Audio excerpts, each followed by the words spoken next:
please. Mayor Blanchard, Here. Commissioner Crawford, Here. Commissioner Davis, Commissioner Hardy, Here. Commissioner Ryan. Here.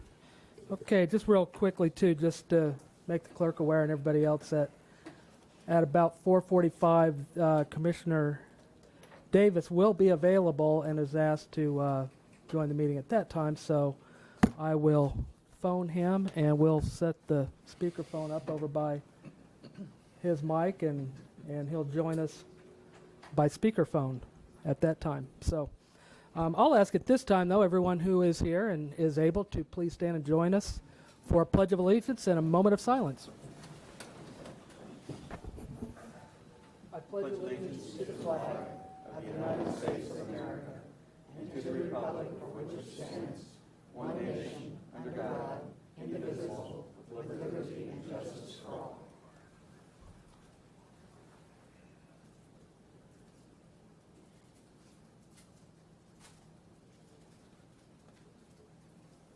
Okay, thank you very much.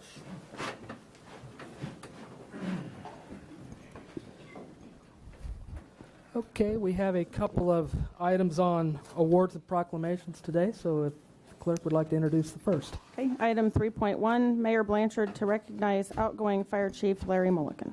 All right, thank you. Well, we unfortunately are, if you want to step up to the podium, sir. I'll just say that a little while back I was asking about the different department head retirements and had seen one on the agenda for a while, and so I had asked staff if we could perhaps recognize department heads when they do retire, because we recognize that a lot of the work that you do in preparing the agenda items for us through your departments are well done. We appreciate the leadership you provide for your departments, and we'd like the opportunity to say thank you in person in a very public setting, and also give staff an opportunity to reflect upon their time with you as well. So that's why we're here. We got a little retirement coming up, and I would just like to say thank you, offer an opportunity for the other commissioners to say thank you, and then to allow City Manager Jason Gage to say a few words, and then, of course, have you say a few words. But I'll turn it over to my fellow commissioners if you'd like to speak a few words. Well, That'd be great. Chief, I'm sorry that I didn't get to know you better. Did you want to go No, first, ladies first? no. But I'm certainly impressed with the list of accomplishments you've managed during your pretty short stay with us here, just 7 years. So thank you very much. Thank you, and I remember the sorrow you went through and the tree that we planted at the fire department while I was still on staff, and I've just appreciated so much your good communication skills and the great department that you've run. Thanks a lot for everything. Thank you. And Chief Mulliken, I appreciate the leadership you provided to the department, and also you've been a great resource for the commission in terms of educating us as to the needs of the fire department and the need to keep our fire department at a very high level. And I think you've done that very successfully and proficiently, and I appreciate that. Yep. And just a little last, and also to thank all the firefighters and officers that are here as well today, and just the level of professionalism and public service that is exhibited by the Salina Fire Department is, I think, due largely to the leadership that you have provided, and also that you have shown the other leadership staff the way to lead properly and to lead a great group of men and women. So thank you for that. From a commission standpoint, I'd just like to say that I've learned an awful lot from you, and particularly I enjoy the commissioner information memorandum. You probably know I'm going to give you a little bit of grief here, but I think any time you have a fire chief that quotes Immanuel Kant in a information memorandum is fantastic.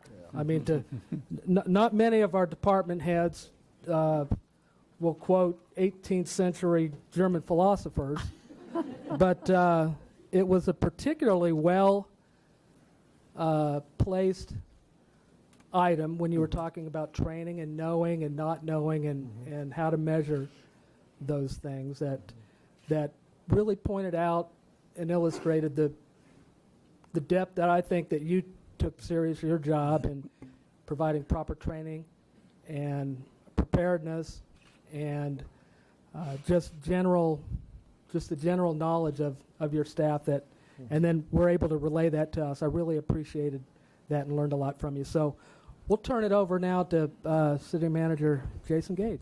Thank you. Just about 12 short years ago, I happened to leave as a young assistant city manager, my Salina position, and went down to Stillwater, Oklahoma as city manager. And when I got there, I was able to inherit Larry Mulliken as my fire chief. And that was a good thing, by the way, Larry, in case you were wondering. It was a great thing, actually. There I was able to cut my teeth on labor negotiations and see what a top-class combined fire department EMS provider looks like. And they had an award-winning program down there. And I was able to see what I believe was top-level fire department leadership. And I saw qualities and I saw examples of actions that you don't typically see in a lot of fire departments, in all honesty. And then a couple of years later, I was able to come back here, and we had an opening for a fire chief. And I was fortunate that Larry showed interest and wanted to come back to Kansas. And a lot of people don't realize he spent a lot of his life, most of his life in Kansas, and in the Wichita Fire Department. And so we were able to take all that experience he had there and in Ponca City and Stillwater and bring it back here. And I felt bad when I left, I have to say, because Larry in the budget kept asking for a training tower. And we could not afford a training tower. And but when he got here and he was, we went through a very stringent and hiring process like we do. And quite honestly, Larry was head and shoulders above the rest, as one would expect when you get to know him. And I told him when I hired him, I said, see, I told you one way or another I'd get you a training tower. Just had to come north. Just had to come north. But he took a department that at the time was really needed some leadership assertiveness and needed someone who could adapt themselves to different people, to the community, to our functions and so forth. And we needed that. And Larry came in, and I remember at the time there was some folks that were upset with the function a little bit, and I remember some retirees were even upset. And I remember not long after Larry was here, I'm attending a retirement, and one of the retirees that's known to be a little wild every once in a while said, you know what? Said that Larry Mulliken, he said, I'd go back and work for him. I thought, well, that means a lot. That really means a lot. And I've had the pleasure to work with Larry now for 12 years. And I'll say this, you will not find, and as we search, I like to say I could find somebody like Larry, but I don't think we will. Because, first of all, he carries with him tremendous technical competencies. And you don't get the chance to see him in a technical, tactical way, but if you did, you would be just incredibly impressed. That's fun. That's fun stuff. And you can tell he's having fun when he's in that environment. And a person who's just a tremendous person who exudes and expects high integrity from the folks that he works with and that work for him. And he's been able to set that tone of high integrity and professionalism and technical competency and just above and beyond that. And I've never in my life met someone who truly was a lifelong learner to the extent Larry is. He reads stuff, he watches programs, he goes to he brings all that stuff back and he writes it up, and it's just an incredible thing that he does to not only learn, but then to take that learning and hand it out to everybody else, which I think is incredible. And, one of the things when I hired Larry, one of the things that in the process I put out there is that I said, I want someone who can take our department and make it the best department in Kansas. It's not a too high expectation, I didn't think at the time. But I tell you what, if when I look at the department we have today and the quality of the people and what they do and how they present themselves and the leadership we have, I would put him up against any department in Kansas, and I believe we would we would win.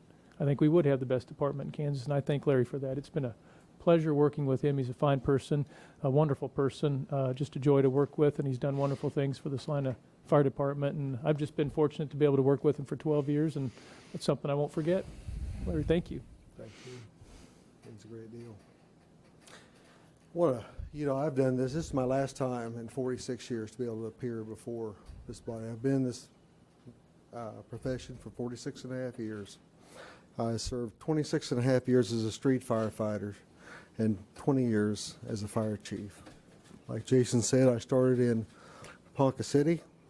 I went down to Stillwater, and I had the great opportunity to come back into Kansas, into Salina. I have an aunt that lives on the east side of town, get closer. I heard stories about my mom I never heard before, which was pretty nice, and get closer to home. And like Commissioner Crawford alluded to, my daughter lived about a year before she passed away. She taught me a lot about courage. She taught me a lot about having cancer and knowing that that doesn't look good. And she was much braver than her dad was. I will tell you that, without a doubt. But, when I started, the Salina Journal came down and interviewed me. And there's a picture in the paper when I was hired. I'm standing there by the Quint, I'm looking out the windows. And the reporter says, "Chief, what are you going to do? What's the first thing you're going to do?" I said, "Well, nothing really." And he goes, "Now wait a minute, I'm writing this article. I got to have something to write. We hired you for you got to be doing something." And I said, I really tend to focus on leadership, and the only time leadership really flourishes is if you change the culture. We have a terrible problem in the fire service with culture and change. And I said, if I can change the culture, I said, I will change that one thing, and they will change 1,000 things. That's all I got to do, one thing. So when I started, I inherited a great group of chief officers. What I needed to do is just turn them loose. I needed to realize, number one, in order to have change, I had to say yes more than no. That's okay. Realize they're going to make mistakes, but we can recover from them. It'll be all right. Keep going, keep pushing ahead, keep thinking outside the box. Even with buying some of the used vehicles we bought, we thought outside the box time and time and time again. On incidents, we did the same thing. We thought outside the box, and so I was very fortunate that I inherited that group of people. Salina has always had a great group of firefighters, and we've been around. This department's been around 125 years, and we celebrated the anniversary several years ago. And we are set for the next 50 years at Station 1. That project is exceptional. I think it's a real pride for the community. And a while back, we lit the hose tower. And the hose tower today, if you drive by at night, it's red, white, and blue. It runs up the total front of the hose tower. And you'd be surprised the number of people who have stopped me and said, "Chief, I have driven by that station for 20 years and never realized that hose tower was lighted." And we just did it. It wasn't lit for 20 years. But it's a great tribute to the officers. I sat down and I hammered out a short list of accomplishments that I could think of. And I tell you, this list that I gave you, there is hundreds and hundreds more that were made at the station level. My idea of leadership is not to lead in every case. It's to set up the conditions that they take ownership, that they take autonomy, some kind of ownership into it, that they develop the mastery of a subject, and that they can teach others, and eventually that they have purpose, that they know that served a purpose to meet our mission statement. First thing I want to talk about is our mission statement. You've read it. You've probably seen it. It's only 5 items long. The first 4 is written by our citizens. When we told our citizens to write back to us and tell us what was important to them, they wrote one of 4 things, sometimes all 4 things. They said we responded quickly, you were there before I knew it, we performed professionally, you took care of us in a way that we can't believe, you saved our lives and property. I can't believe that you covered things, that you saved our house, our belongings, that you saved my dad, my mom, or that we were caring and compassionate. When you walked in the door, things were taken care of. We felt at ease, a calm when those firefighters came in the door. And that's what they wrote back to us. That became our mission statement. I couldn't think of a better mission statement than the citizens telling you what makes a difference in their life. The last item on our mission statement was for ourselves. That last item is everybody goes home. And I'm glad to say after 8.5 years, with a great group of chief officers, with a great group of captains, and a great group of firefighters, I can truly say we all went home. We never lost a firefighter.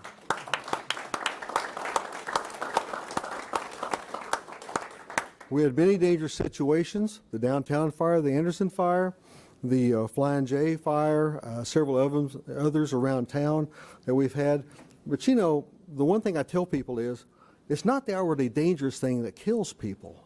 It's not that. When you see the danger, you're risk averse. What happens is when you let your guard down, it's the things that you don't see that end up taking a life. And so you always have to be vigilant. There's an old saying in the fire service that you can't train too much for a job that can kill you. And I think that's very true. I think in 46 and a half years, like city manager said, I've always focused on training because I know I've seen 2 firefighters die in the line of duty. I know what can happen to a department.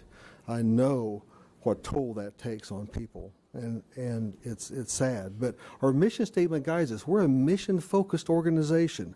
When people write back, they always have those things. We created the Code of Ethics. We have a Code of Ethics on the Salina Fire Department. Now, what that does for us, that begins to build a values-based organization, not rules-based, values-based. On my wall, there were 3 rules that supersede all other rules. 1 is do your best. 2 is treat others like you'd like to be treated. And the other one, do right. And you will be judged against everything you do against those 3 rules. The rule book's this thick. Those 3 take precedence. If you did something that wasn't right, and we'll do something about it. In fact, we even discipline people for violating our Code of Ethics. That's important. That's what takes us to a whole different level. We hold each other accountable to that. That's a different level. We created a culture change of empowerment and engagement. We wanted people, what I said was, you know, as a fire chief, I have a lane. Everybody has their lane. It's like a sprint. We all have our lane. Problems happen when we get out of our lane. If I get into your lane or you get into my lane, we're going to have problems because organizations don't function that way. But in your lane, as an engineer, you're responsible for everything that happens in that lane to make sure that truck is ready to roll, that all the equipment's ready. You have all of these responsibilities that's in your lane, and you got to take care of all of those because I'm not going to do it. That's your lane. I'm going to take care of my lane. The culture of empowerment and engagement. And by doing that, they became subject matter experts. They are the ones that we turn to and we ask, well, what do we need on this engine? What kind of stuff do we want to have? And we took it seriously.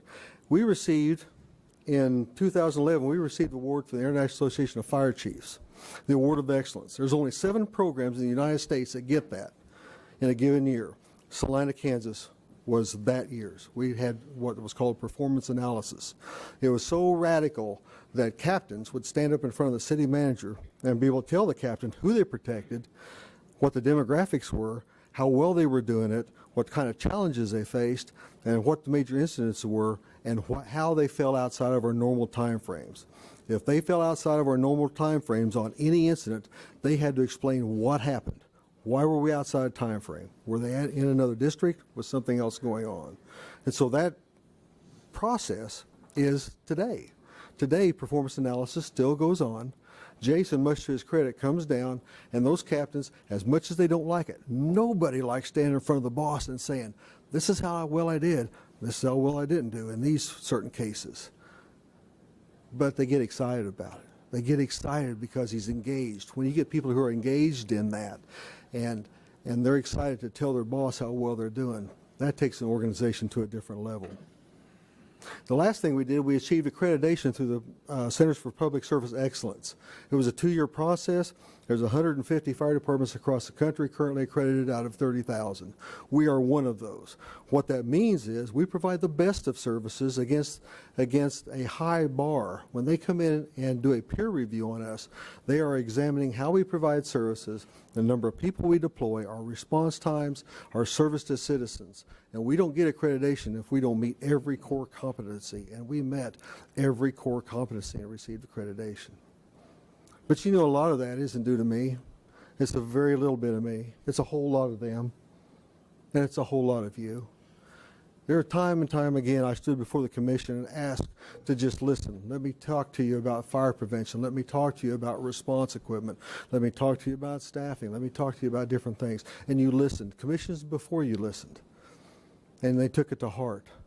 And sure, there were questions. You know, we got to justify what we do.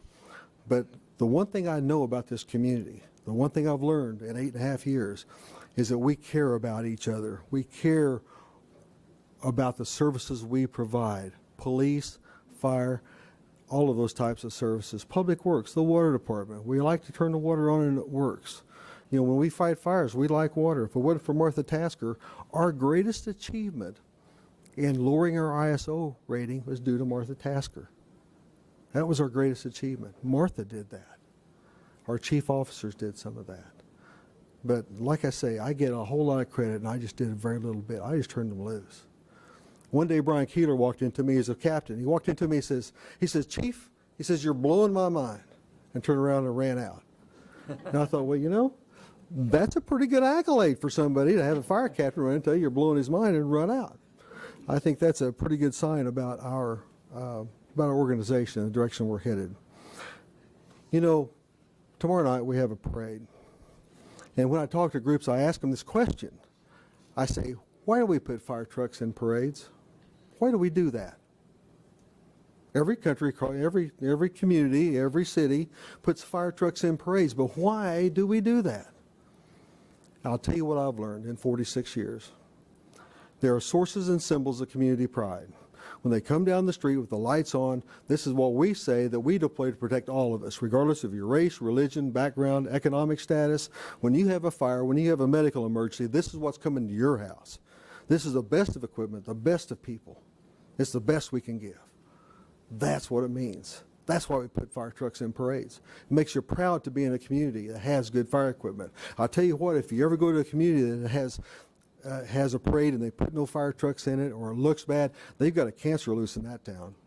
They've got a cancer that loose in there that says, I'm more important than you are. So when I have a fire, you send the good stuff to my house. You know, that sort of stuff. But thank heavens we don't have that here in Salina. I want to close right quick, introduce you to my command staff for just a second, if you'll allow me. Battalion Chief Scott Abker. Scott, would you stand? Battalion Chief Calvin Kelsey. Battalion Chief Dave Turner. Chief of Training Larry Hemphill. EMS Chief Shane Pearson. Who else we got? And Fire Marshal Roger Williams here in the back. This group is the best group of chief officers that I've ever worked with in 46 and a half years. I'd like for you to give them a round of applause.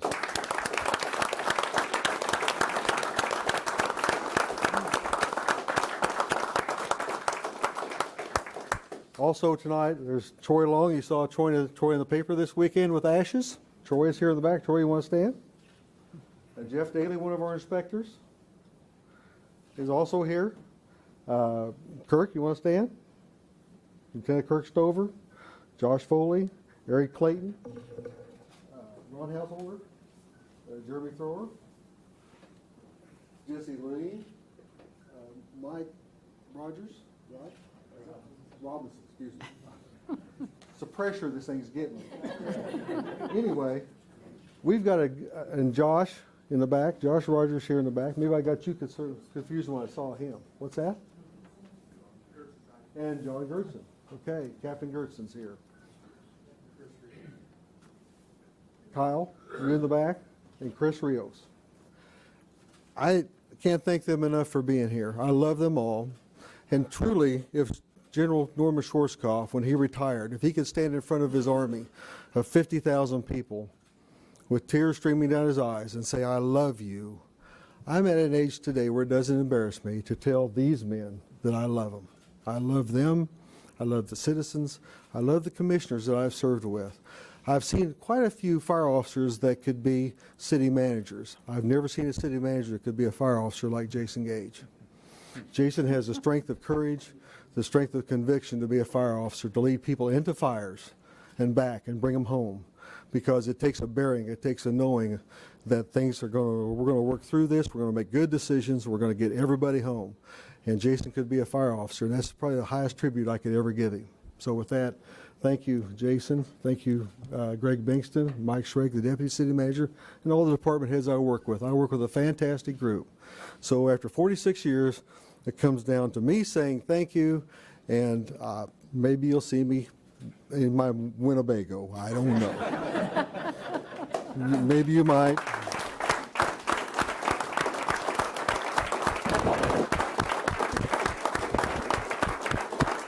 Thank you. Thank you. Thank you. It's kind of a postscript, and as I walk away, I want to introduce you to my lovely wife, Linda. Stand up. This is my wife. When I was a battalion chief, I took an assessment center in Oklahoma. I came back. They offered me the job to be a fire chief. And I said, Linda, I don't know if I can do that. She goes, Larry, she said, you always wanted to make a difference. You always wanted to have an impact. You need to go do that. And she's the one that led me into this profession. She's the one that's the reason why I'm here today. All right.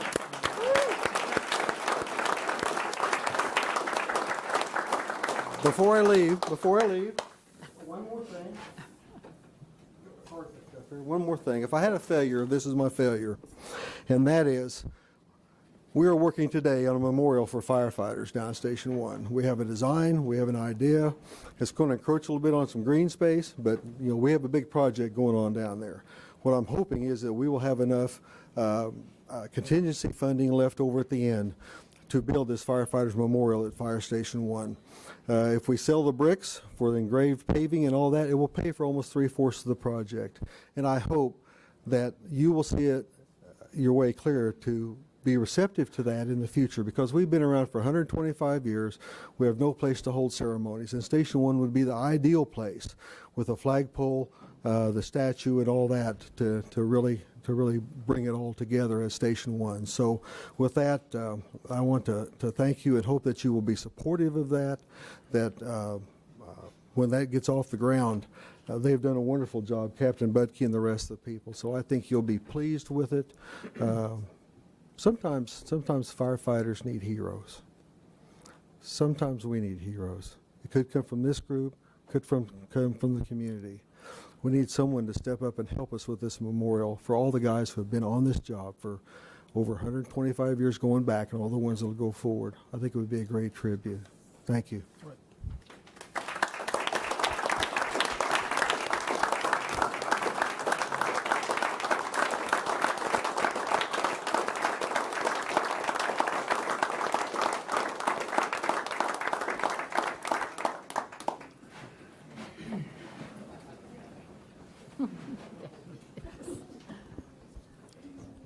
That was fantastic. Thank you very much.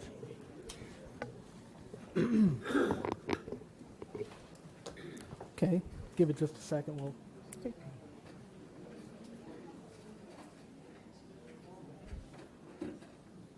okay. Item 3.2, a proclamation of recommitment to full implementation of the Americans with Disabilities Act will be read by Carolee Miner, Accessibility Advisory Board Chair. All right, Ms. Miner, welcome. I, too, am really proud of the fire department, but I really think Gina set me up today in terms of following that. My goodness. So I've always been impressed with them. Now I'm really impressed. So, well, it's my pleasure to read the Americans with Disabilities Act proclamation. On July 26, 1990, President George H.W. Bush signed into law the Americans with Disabilities Act, the ADA, to ensure the civil rights of people with disabilities. This legislation established a clear and comprehensive national mandate for the elimination of discrimination against individuals with disabilities. Today, we will celebrate the 25th anniversary of the signing of the ADA. The ADA has expanded opportunities for Americans with disabilities by reducing barriers, changing perceptions, and increasing full participation in community life. However, the full promise of the ADA will only be reached if we remain committed to continue our efforts to fully implement the ADA. On the 25th anniversary of the Americans with Disabilities Act, I, John R. Blanchard, celebrate and recognize the progress that has been made by reaffirming the principles of equality and inclusion and recommitting our efforts to reach full ADA compliance. Now, therefore, I, John R. Blanchard, Mayor of Salina, Kansas, do hereby reaffirm to continue to work towards full ADA compliance. Okay. So, Well, thank you. And I think not only as mayor and commissioners that we're committed to, the compliance with the ADA. I think we really need to recognize staff and the effort that staff puts into making sure that when we do code reviews and other type reviews that that the ADA there's compliance and that people with disabilities are fully considered, and the accessibility that they have to full services that able-bodied people have, I think thank you. is very important. I know also designers and engineers in the private sector also do a lot to do that. So we all, along with you, will reaffirm to keep doing the best that we can in that regard. Do you have any formal events that are scheduled to coincide with this? On August 20th at the Accessibility Advisory Board meeting, we'll be reviewing the activity that occurred in Washington, D.C. Through the Department of Justice regarding the ADA celebration. And then Independent Connection, the Independent Living Center in Salina, will be having a celebration this fall when it's cooler. Okay. So decided not to do the July thing. Right. And I do want to mention that I've had the opportunity as a resident of Salina to observe the City Commission's responsiveness to the Kansas Act Against Discrimination prior to the passage of the ADA, and your responsiveness of all you and all the commission's responsiveness to the ADA through the years. And you've done an excellent job, and I certainly hope it continues. I'm really proud of the job that you've done. So Well, thank you. thank you very much. I have a signed proclamation for you here if you'd like to come. Okay, thank you.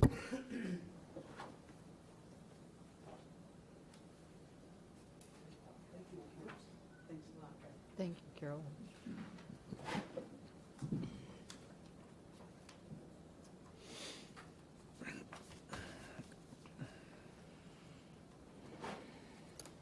Okay. Well, we'll move on to citizen forum. 30 minutes of awards and proclamations is a good thing. So, that was a very nice half hour right there. So we will, though, move on to citizens forum, and this is an opportunity for anyone to come and speak regarding an item that is not on the agenda today. And we just ask that you give your name and address and try to keep it to about 5 minutes. We won't take action, but we will take any comments and questions under advisement. And so at this time, we'll ask anyone to come forward that would like to at this time.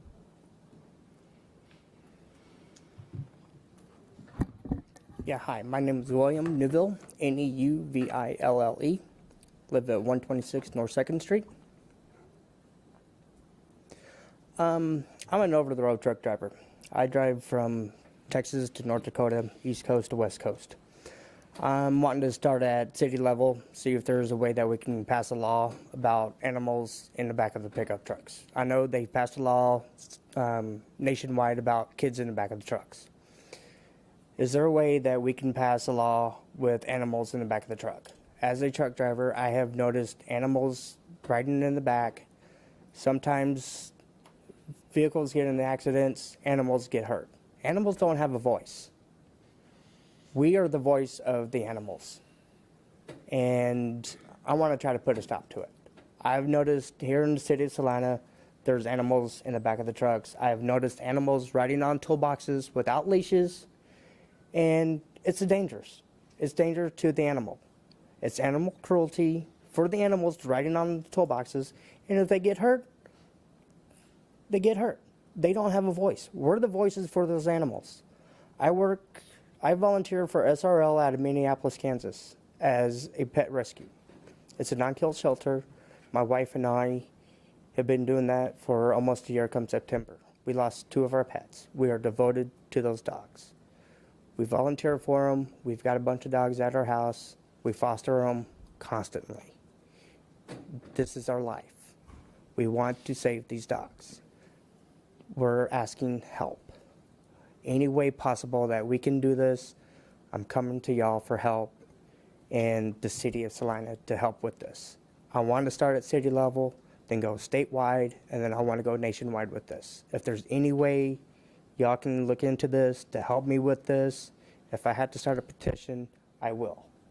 I go to Petco every Saturday for pet adoptions. I will write up a forum or a petition. I'll get everybody to start signing it. I'll bring it back to you or have my wife bring it to y'all, and I'll drop it off.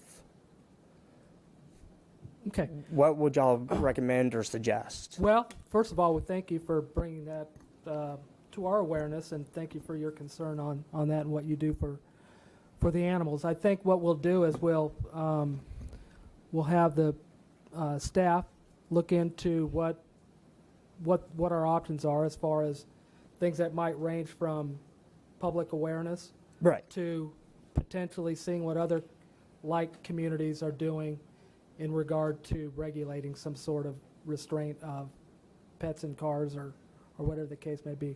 I think those will be kind of the two ends of the spectrum that we're looking at. Okay. So hopefully there'll be something in there that we can do to address either from a help to make sure that people are aware of kind of what the issue is and how dangerous it is for the pet and for drivers if the pet should jump out of the truck.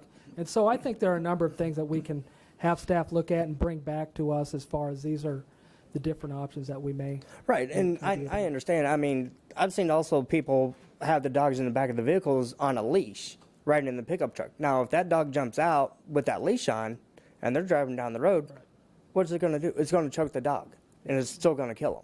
So, I mean, either way, I mean, they still shouldn't have them in back there. And I think it was last week I was driving, I think I was down in, probably Tennessee or Kentucky.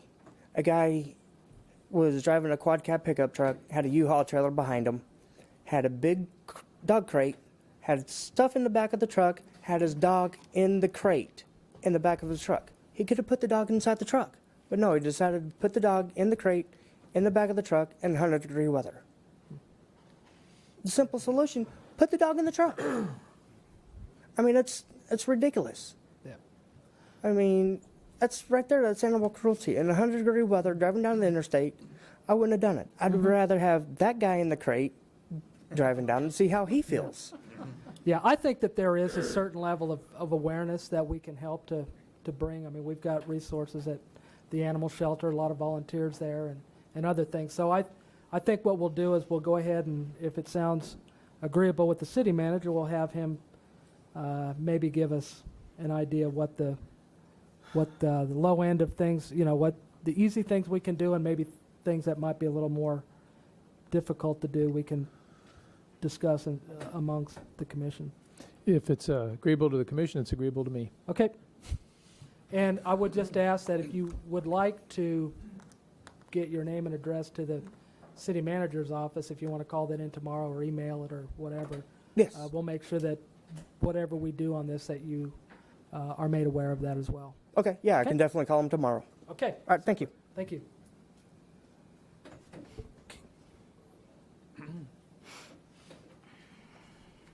Okay, do we have any other citizens wishing to speak at this time? And I see no other. We'll move on to the consent agenda. Item 6.1, approve the minutes of July 27, 2015. Item 6.2, resolution number 15-7265, authorizing the city manager to permit the Muscular Dystrophy Association to solicit within the city's rights-of-way utilizing off-duty Salina firefighters. Okay, are there any items on the consent agenda that any of the commissioners would like to have removed or amended? Okay, seeing none, I'll take a motion to approve the consent agenda. I move that we approve the consent agenda as presented. Second. Okay, a motion to second to approve the consent agenda as presented. Any further discussion? Seeing none, all in favor? Aye. Opposed? That passes 4-0.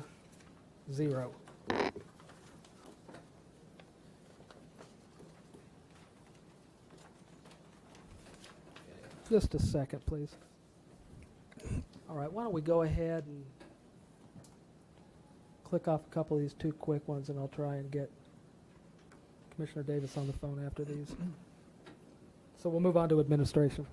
Item 7.1, second reading ordinance number 15-10788, unconditionally approving the issuance of taxable general obligation bonds by the Salina Airport Authority for the purpose of financing the cost of certain capital improvements located at the Salina Airport and Industrial Center and refunding certain outstanding general obligation bonds of the authority. Okay, ordinance number 15-10788 was passed on first reading on July 27, 2015, and since that time, no comments have been received. Do we have any public comment at this time? Seeing none, I'll bring it back to the commission for action.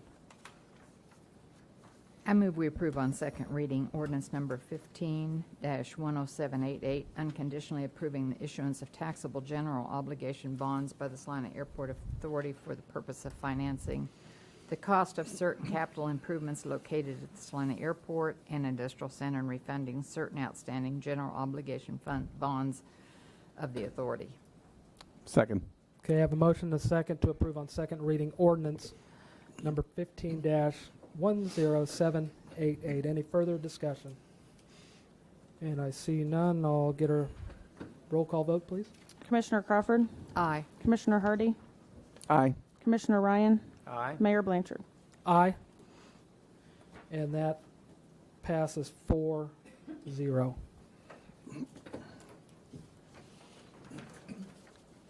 Item 7.2, first reading ordinance number 15-10790, levying special assessments against certain lots and pieces of property to pay the cost of abatement of nuisances.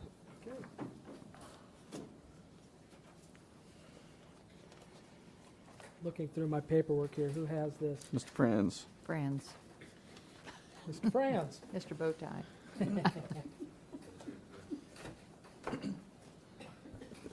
You notice I hesitated in case you called on someone else. Well, the only person I would have called on would have been Mr. Hobby. And Mr. Franz.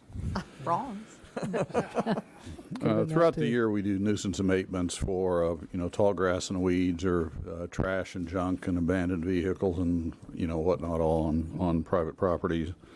Essentially, we go through a process of notifying the property owner that they have to abate the nuisance, give them a time period to do so, and then when that is not done, we proceed to abate the nuisance on their behalf, bill them for the cost. They are given an opportunity then to pay the cost of doing so.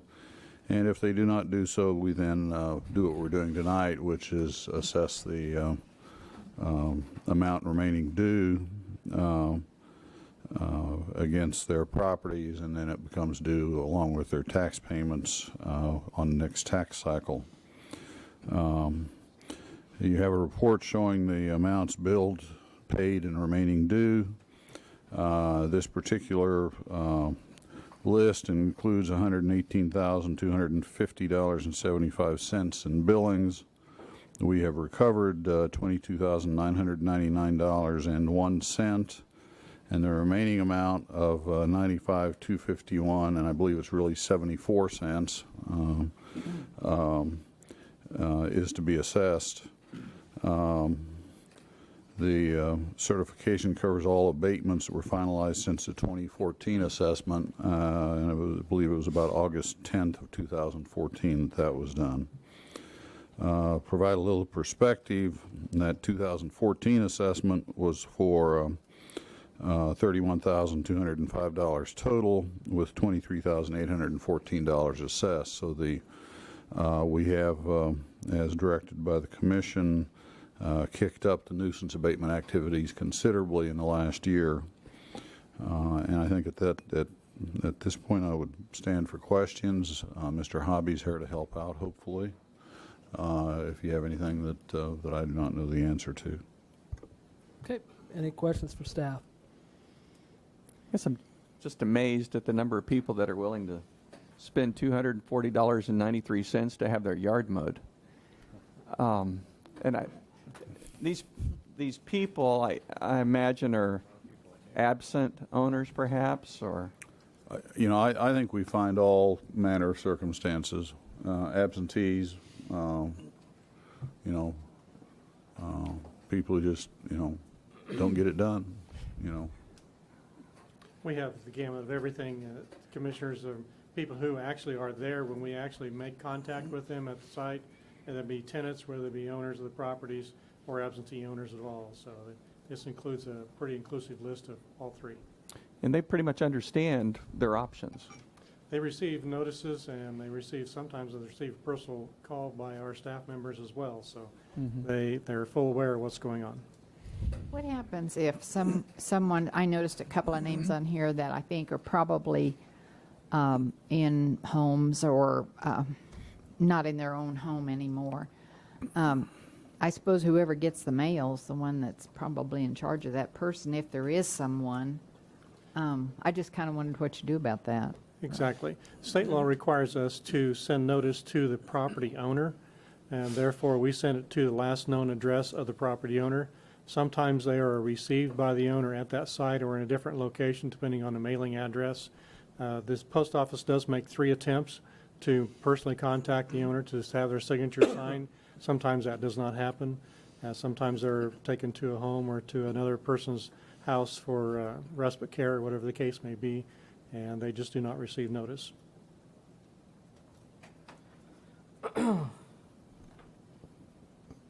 Right, any further questions? And we see no further questions. We'll go ahead and take public comment at this time, if there's any public comment on this item. And seeing none, we'll bring it back for action, further discussion. Move that we approve on first reading ordinance number 15-10790, levying special assessments against certain lots and pieces of property to pay the cost of abatement of nuisances. Second. Have a motion and a second to approve ordinance number 15-10790, levying special assessments against certain lots and pieces of property to pay the cost of abatement of nuisances. Is there any further discussion on this item? I'll just add one here that thought was kind of timely, and that was I was reading the Salina Journal today on the look back section, and 125 years ago, August 3rd, 1890, public notice. Parties having lots covered with weeds are hereby notified they must have the same cut by Monday, August 4th, or they will be cut and the cost taxed up against the property. JDM Conrad, City Marshal. So, one day notice is not very nice. So, I think we've got all but one of those cases resolved by now. Right. So this is nothing new. This has been going on for 125 years. Thank you to the Salina Journal. I hope it didn't cost $240 back then. Probably not, but this is nothing new. So, anyways, we'll go ahead and vote on this. So all in favor? Aye. Opposed? That passes 4-0. And we'll move on to item 7.3, but if you'll give me just a second. I was asked that Commissioner Davis would be available at 4:45 to join us by phone. And so I will try to get him on the phone, speakerphone here. And if that's successful, we'll enter him into the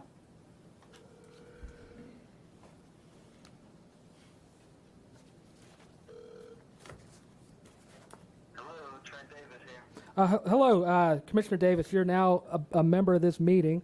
It is about 4:48, and so we're going to set you up by your microphone here on the speakerphone. So you're in the meeting and you're on speakerphone. Thank you. Okay. Mayor, real quick, can we have him say something just to make sure it's getting picked up on there? Commissioner Davis, can you say something? Yes, I'm here in a nice, cool Detroit. Most everyone can hear me. Okay. Try that one more time. Okay. I'm here in Detroit on the speakerphone joining the meeting. Sounds good. All right, Sounds thanks. good. Thank you. Item 7.3, first reading ordinance number 15-10791, levying special assessments against certain lots and pieces of property to pay the cost of the repair of sidewalks. Okay, once again, Mr. Franz. City code provides the governing body is delegated to the city manager for administration by the city engineer the authority to determine when a sidewalk becomes inadequate or unsafe to travel. If the same is found, notice is provided to the owner to have it repaired. The affected property owner may appeal this decision. And if he does not do so, and if the sidewalk is not repaired within the time specified, the city causes the work to be done by contract, and then cost is assessed to the owner's property taxes. We have the proposed ordinance, which includes 7 properties who now fall into that category, levying an assessment totaling $6,507.38 for repair or replacement of deficient sidewalks. And again, I would stand for questions if you have any at this point. Questions for staff? Now, these are charges that are just left over. There's probably quite a bit of sidewalk work that's been done, and these are charges that have been assessed, but they're not collected yet. These are charges for which the property owner has been billed. They either repaired the sidewalk themselves and thus avoided any issues whatsoever, or we repaired it, billed them, and they have paid us, or we've repaired it and billed them and they have not paid us. And these represent that last category of leftovers. I have, I'll admit I have no idea how many sidewalks have been repaired, but these are the only ones that are left that have not been paid for.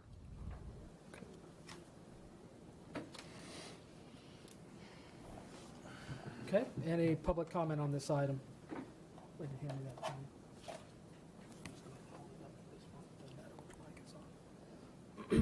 Okay, yeah, if there's public comment, go ahead and come to the microphone. Name and address, please. Yep. Judy Larson, 715 North 9th. As it happened yesterday, I walked from my apartment to the library, and it was a mess. There's tons of brick sidewalks that haven't been even looked at in 125 years, probably.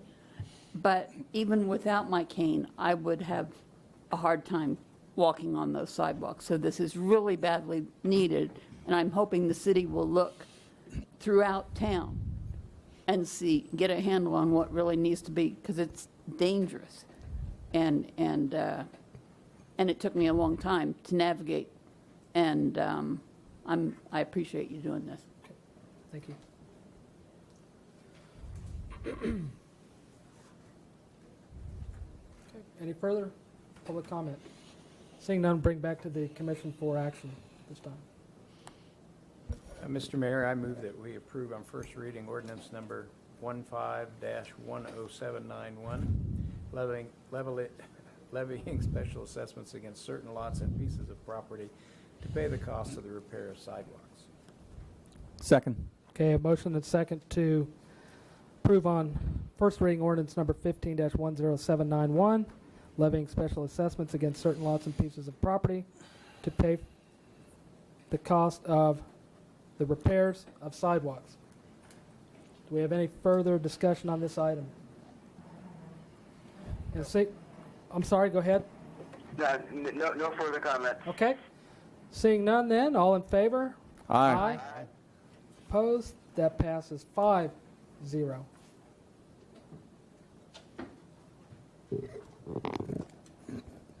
Item 7.4, first reading ordinance number 15-10789, amending Salina Code Section 1-8 pertaining to prevailing federal or state law and conflict between code provisions and repealing the existing section. Okay, Mr. Bankson.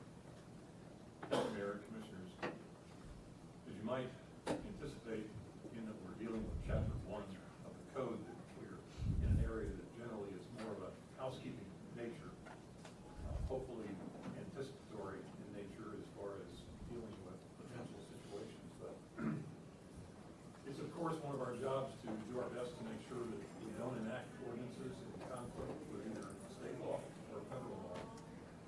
But as I'm sure you're also aware, in certain circumstances, and we've seen even at the executive level, federally, and that's generally where this phenomenon can occur, you might very well have differing interpretations of administrative regulation between sister agencies at the federal level, that sort of situation. Occasionally, we find ourselves in situations where obviously we're watchful and don't want to be in conflict with state law, but federal action might very well relate to aspect of what is an ordinance that has far more general application. This ordinance is simply to make it clear, and as the city manager fulfills his responsibilities in relation to enforcement of those ordinances, that we clarify that if that sort of clash, if you will, arises, particularly as it might relate to administrative interpretation of federal law, that we know that we defer to that, obviously, but that it does not negate the effect of the ordinance as far as other circumstances are concerned. So that's the point of the recommended amendment. Okay. Questions for staff? Okay. No questions for staff. Do we have public comment on this item? Nobody ever wants to comment on housekeeping. And seeing none, we'll bring it back for action. Move that we adopt on first reading ordinance number 15-10789, amending Salina Code Section 1-8 pertaining to prevailing federal or state law in conflict between code provisions. Second. Okay, I have a motion and a second to approve on first reading. Ordinance number 15-10789, amending Salina Code Section 1-8 pertaining to prevailing federal or state law in conflict between code provisions and repealing the existing section. Any further discussion on that item? Seeing none. All in favor? Aye. Opposed? That passes 5-0.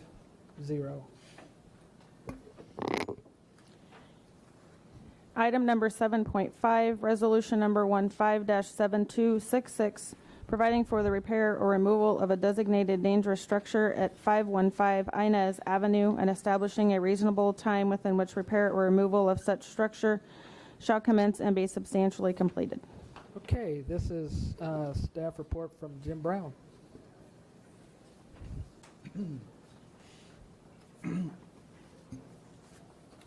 Thank you, Mayor, Commission. Seems like this is a common theme for us, doesn't it? Yeah. Yes. Good to have you A back. regular day. This particular structure or this address at 515 Inez, this was naturally one of the 20 standard structures that we brought forth to you.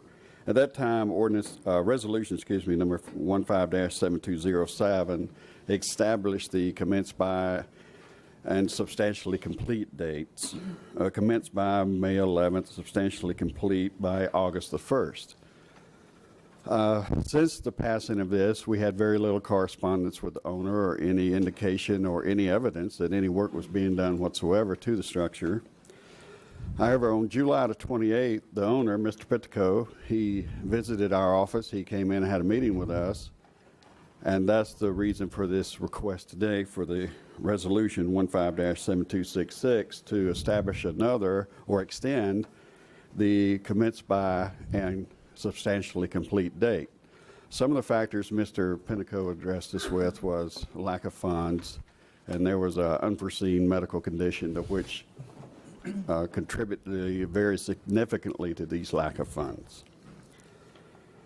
Staff has identified the following actions for the Commission, and that is to approve resolution number 15-7266, finding that the structure at 515 Inez Avenue is unsafe and dangerous, directing that the structure be repaired or removed, and make the premises safe and secure, recognizing that this work must commence by August 4th, 2015, and fixing a date of October the 1st, 2015, which the repair or removal shall be completed. Or number 2, approve resolution number 15-7266 as indicated in option number 1, but fixing alternative reasonable times for completion and authorizing staff to proceed with demolition or repair if the owners fail to comply. It's also been brought to my attention, Mr. Pittico is in the office, in the audience this evening, and he wishes to speak to the Commission to address his intent, his plans, and he's also going to request an alternative date as opposed to the October 1st date that you see in your packet. Okay. All right, do we I have? stand for any questions Okay. if you have Any any. questions for staff at this point? Don't go too far. Super. And seeing that we don't have any questions for staff right now, we'll hear from Mr. Pinico, and then we may have, of course, questions for staff. So, I'd like to change the resolution that he has proposed and make that the 1st of September, 30 days. Instead of the 60 days that I originally requested. okay. I have someone who will tear the house down and remove it, and it will be hauled off and be gone by that date. My wife and I are in the process of trying to clean the house out, and we're in our 60s, so from noon on, we're done. And that will, the person I have lined up to do the work is going to do it at a substantially reduced rate, and he will take it to city code and dispose of the structure. Okay. You sure you want to move that date? Yeah, I do. Okay. All right. We don't know. I just asked because we don't know. If you'll give me the 60, I'll take it. I have no Well, problem it's- with that. Okay. We just don't normally have that request, so. The days have been brighter since I visited the office, so. Okay. But no, I will take the 60 if the commission will give it to me. Well, I don't think that I'll need all 60 days, but I would entertain the possibility of getting that. Commissioners, the date that was originally proposed would allow him 60 days as requested last week when we were in the office. If Mr. Pinico would complete the process between now and the next 30 days or 27 days or 42 days, we could still close out the project. So Okay. even if we went to the full 60 days, if he closed it out early, that's perfectly fine and well with us. Cool. okay. All right. And so you're going to have that demoed out, Yes. cleared out, put back to. Now, do we have?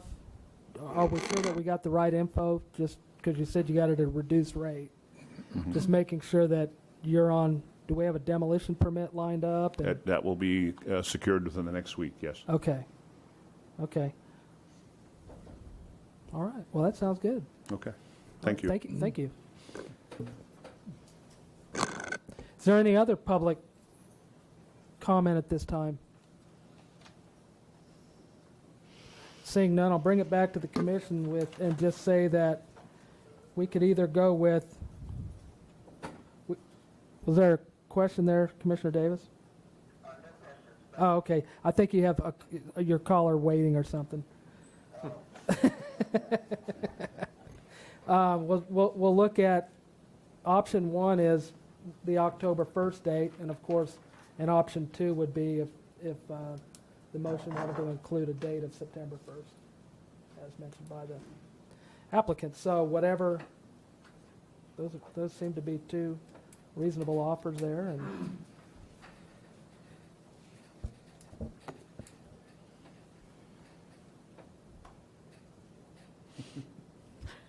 it's going to die for lack of a motion. Mr. Mayor, I move we approve resolution number 157266, finding the structure located at 515 Inez Avenue, Salina, Kansas is unsafe and dangerous, and that the work must be commenced by August 4th, 2015, and fixing a date of September 1st, within which the repair and removal shall be completed, and authorizing staff to proceed with the demolition or repair if the owner fails to comply. Second.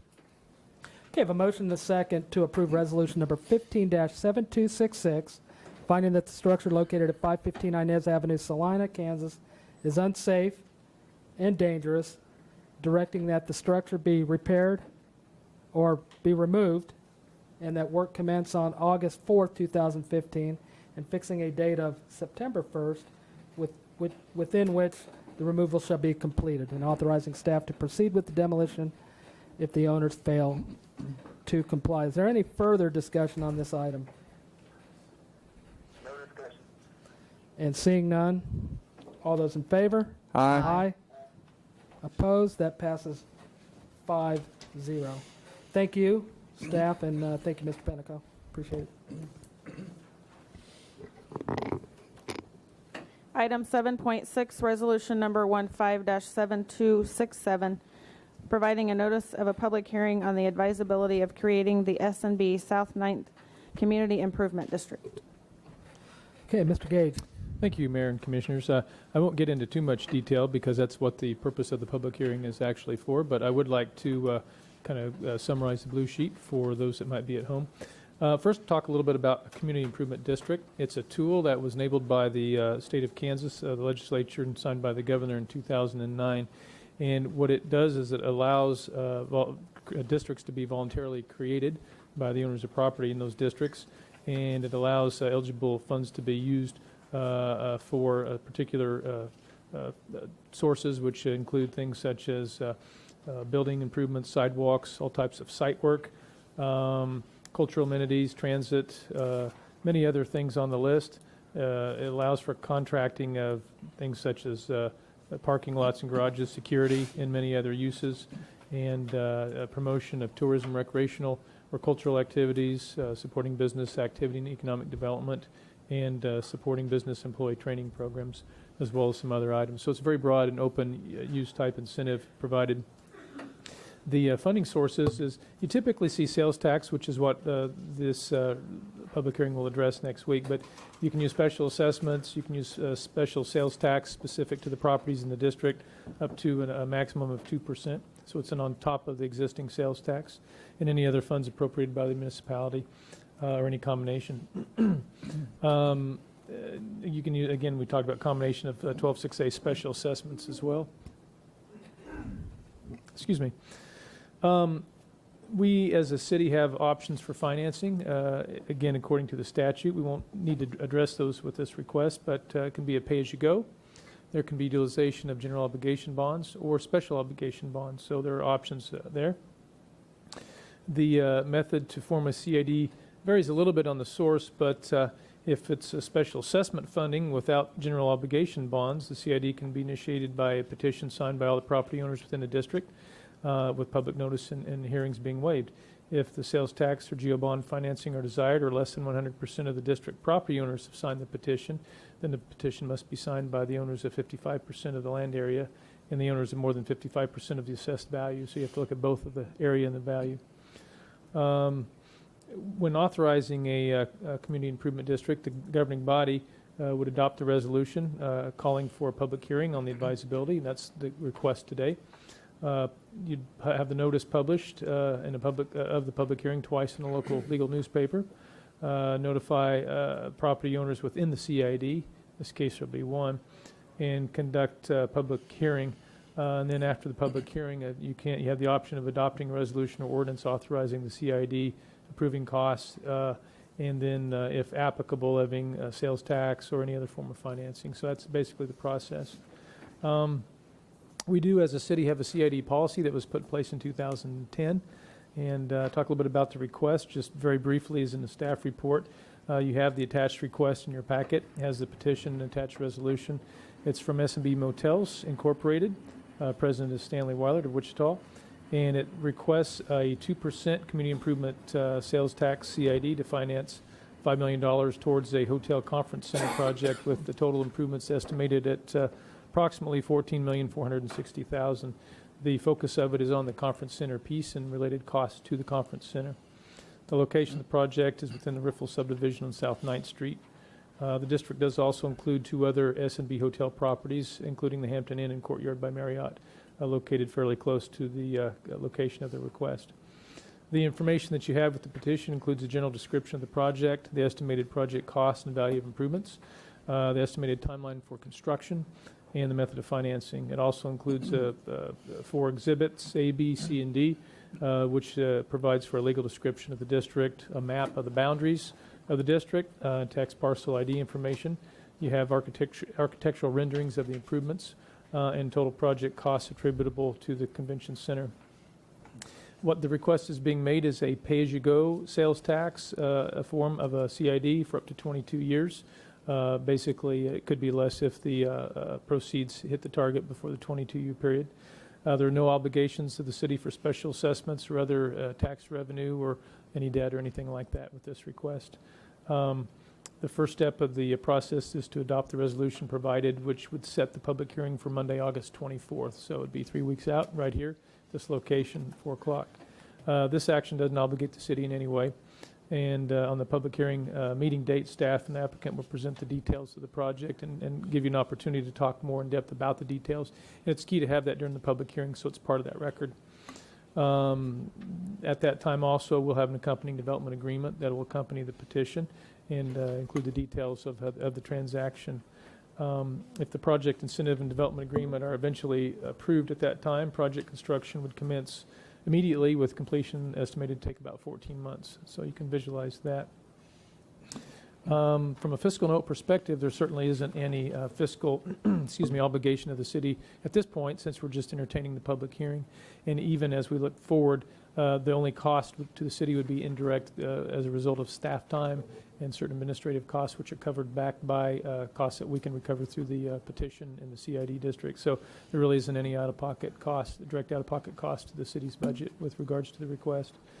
We did look at the strategic plan, and it does, the first goal we have indicates that the city will create a community of mixed use and quality development and redevelopment. And we think that this certainly adds to that, because it continues to allow the city to take advantage of the our central Kansas location and to meet our annual demand for attached conference facilities onto hotels, and with a new property and a known flag. So we think that'll be beneficial in the long run for the city of Salina as a whole. And again, since today's action is simply to set the date for the public hearing, staff would recommend that you do set the date for that public hearing for Monday, August 24th, 2015 at 4 p.m.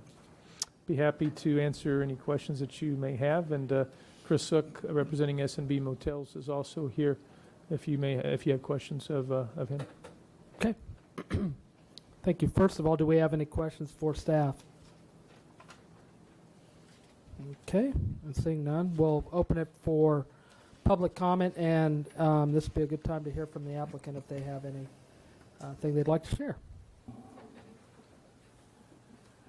Mr. Mayor and Commissioners, thank you for the opportunity.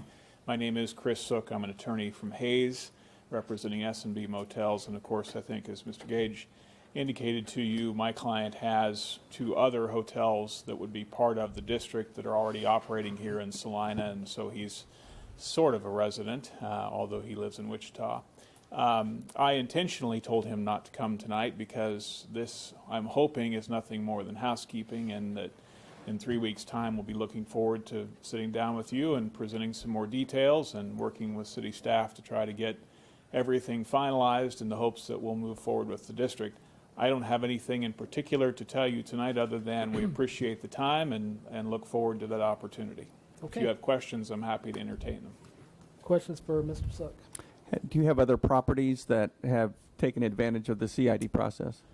We do. In fact, recently completed one in the city of Goodland for this same developer, and that was a project that was not hotel oriented, although he had a hotel that was adjoining the property that was involved. And that project is in the midst of work right now for a fast food, or quick service restaurant that would be part of an expansion of the development in the city of Goodland. So it's so far, I think, worked out okay. All right, that was easy.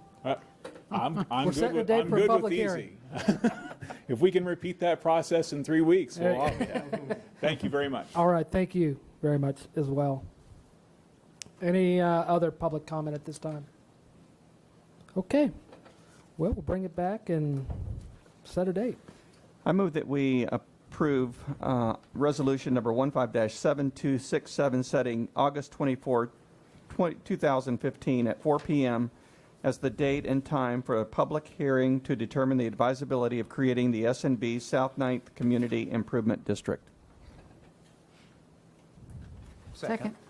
Sorry. Okay, I have a motion in 2 seconds to approve and adopt resolution number 15-7267, setting August 24, 2015 at 4 p.m. as the date and time for a public hearing to determine the advisability of creating the S&B South 9th Community Improvement District. Do we have any further discussion at this time?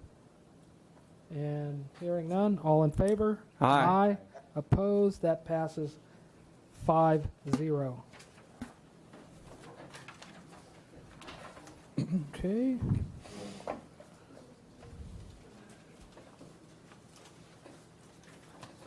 Will.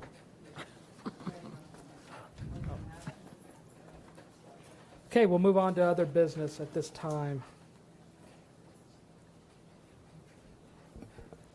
Do we have an estimate of the time we'll need for executive session? A realistic estimate? Whatever it is, double it. Realistic, not less than an hour. Oh. Let's go for an hour. Okay. Mr. Mayor, I move to recess into executive session for 60 minutes to discuss with legal counsel matters subject to the attorney-client privilege. The reason that public discussion of those matters would waive the privilege and adversely affect the city's interest in the matters, and to discuss matters pertaining to the acquisition of real estate for the reason that the public discussion of the matter would adversely affect the city's position in relation to the acquisition of the real estate, and reconvene at 6:15 p.m. Second. Okay, I have a motion and a second to go into executive session for 60 minutes and return at 6:15. All those in favor? Aye. Opposed? That passes 5-0. We're in executive session. Do we expect any business following this, just for everyone else? No. Okay. We do not. All right, for everyone else, no business after this. Thank you.